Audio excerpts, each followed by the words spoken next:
Hi, babe. Welcome to the Horror Babe Show. I'm your host, Chelsea Beller. Last October, I attended Utah's FilmQuest Film Festival, where I got to interview so many horror filmmakers from all over the world. Today is episode 11. Jason, Marissa, and I dive into their horror short film, Grizzly Peak, starring Gigi Saul Guerrero, Spooky Madison, and Danny Glover?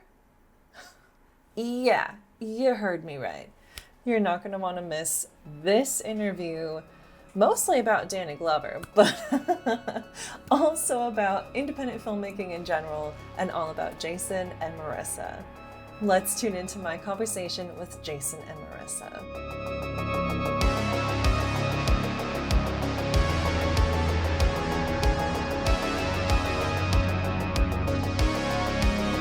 Hi, babe. Welcome to the Horror Babe Show at FilmQuest.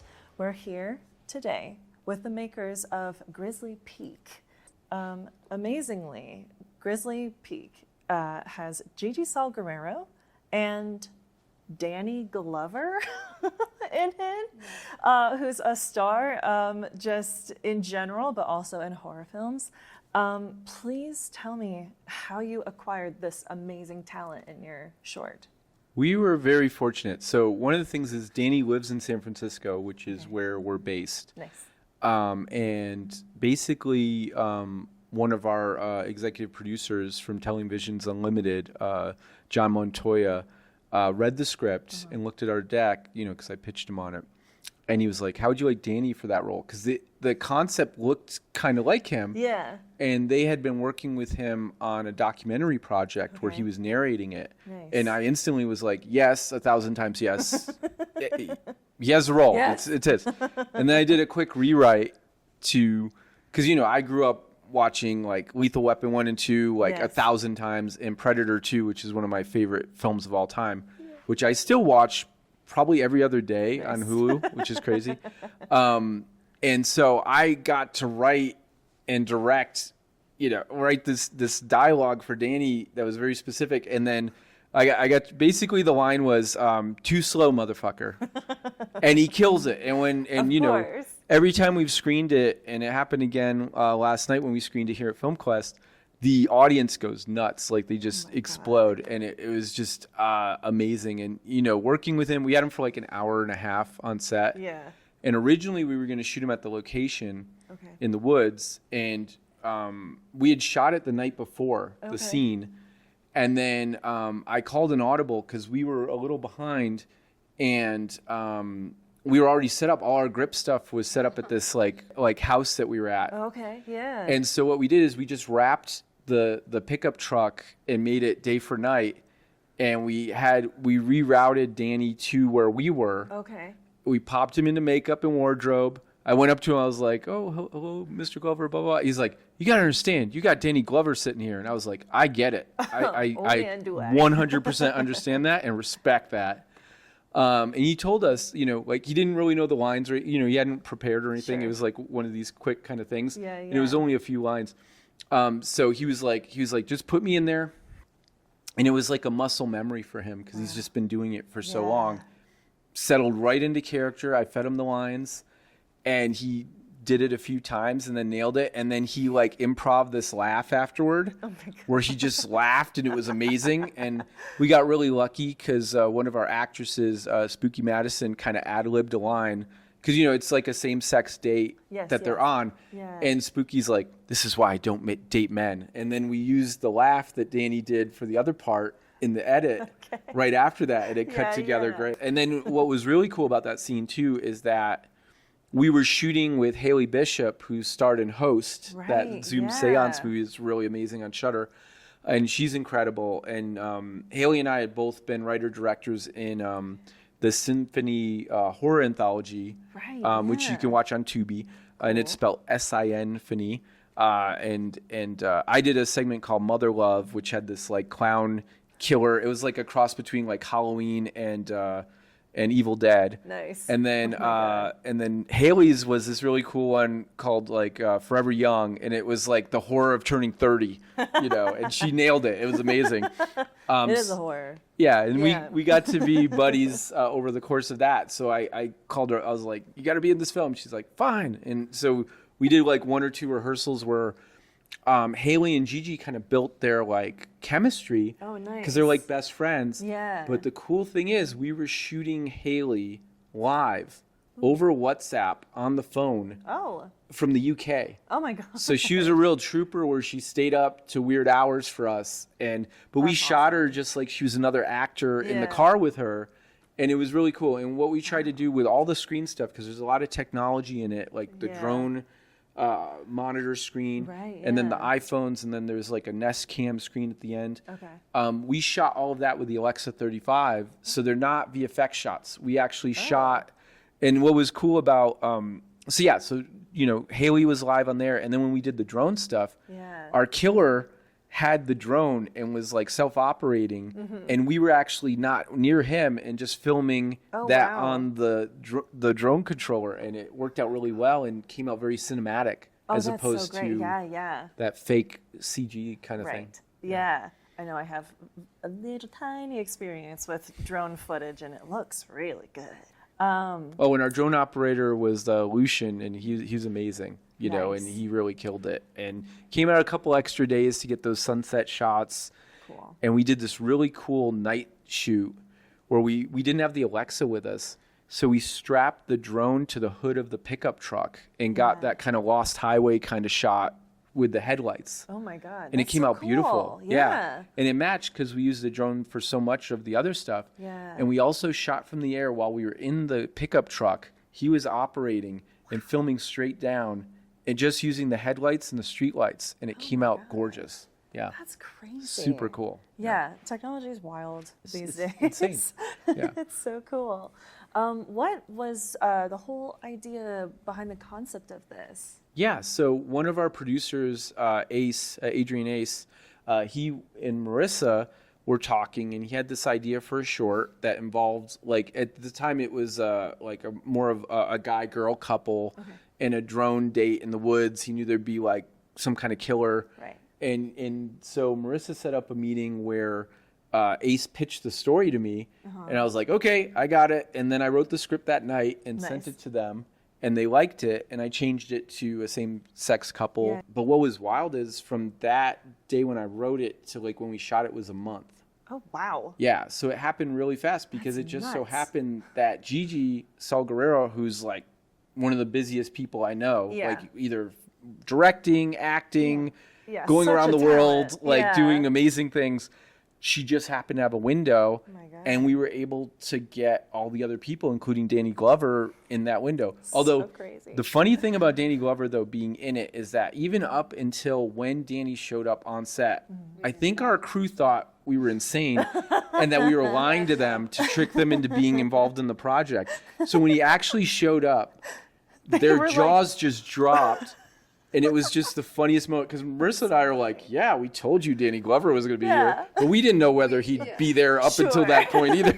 So who are your horror filmmaker inspirations, like specifically for Grizzly Peak? Was there a horror filmmaker or a horror movie that you had in mind? Like Giallo. You know, I'm Italian. I'm an Italian filmmaker. Yeah. Giallo films. And a lot of people have compared the ending with the flashing red light and the drone and the yellow. We have the yellow and the red and then the cooler colors. It's very giallo in the ending, which is cool. Oh, very interesting.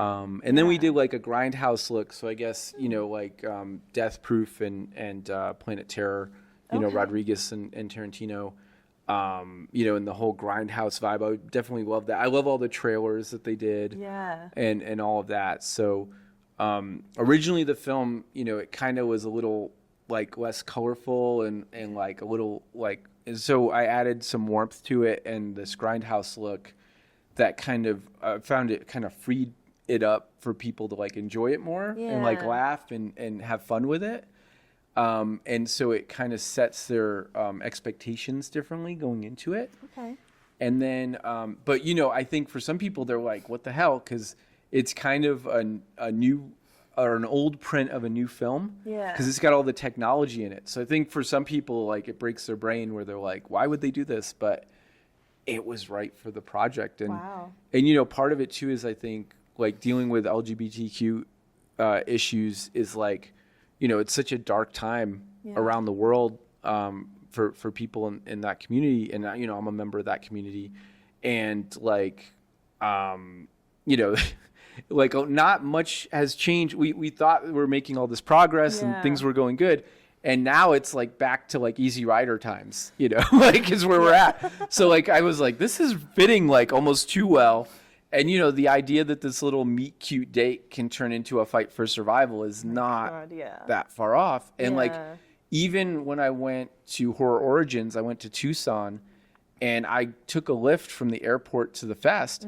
And while I was in the car, the driver was like a pastor or something. And he even mentioned casually in the car ride that God said to kill gay people in the Bible. And I was like, it's an interesting fact to bring up on our lift ride.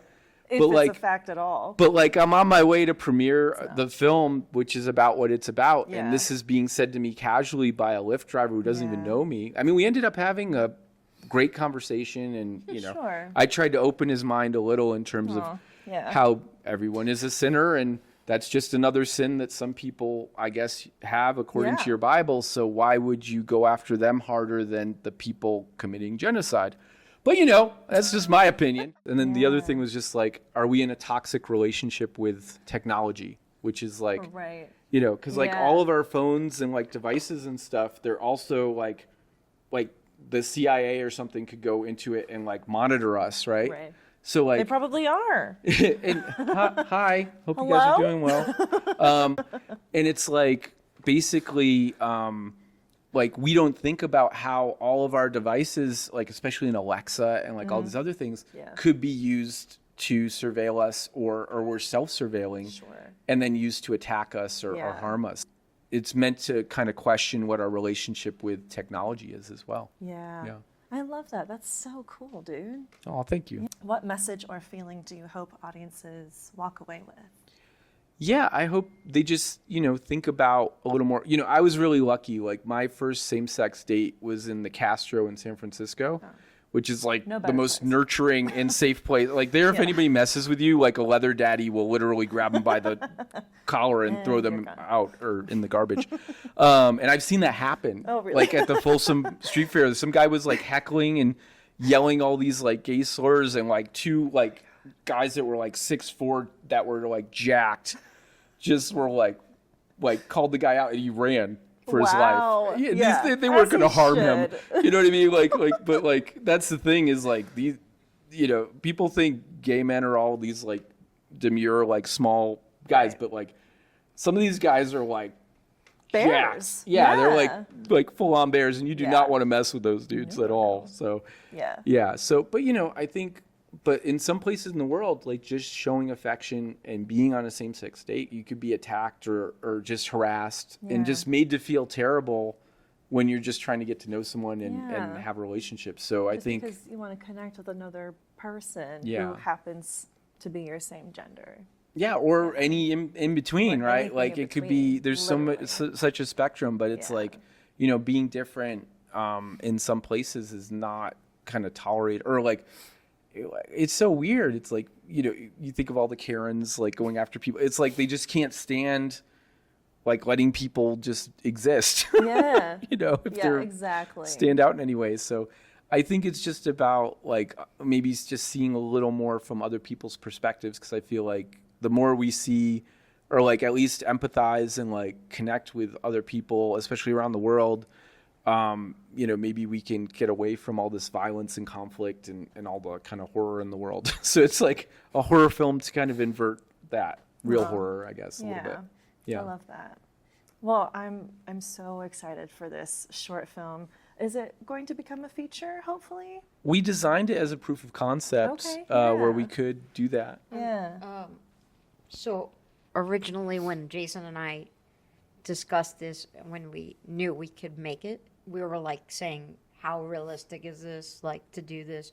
Because we had a window we did talk about it because it is open-ended. Yeah. Well, thank you both so much for chatting with me. Thank you. No, we Yeah. appreciate it. And I hope you're having a great film quest, because I know we are. I hope you guys are too. Yeah. Thank you. Thank you. Thanks so much. Bye, babe. Well, that's it from me, Marissa, and Jason. Thank you so much for watching and listening to this week's Filmmaker interview. You can follow Marissa and Jason at the social media handles below. Bye, babe.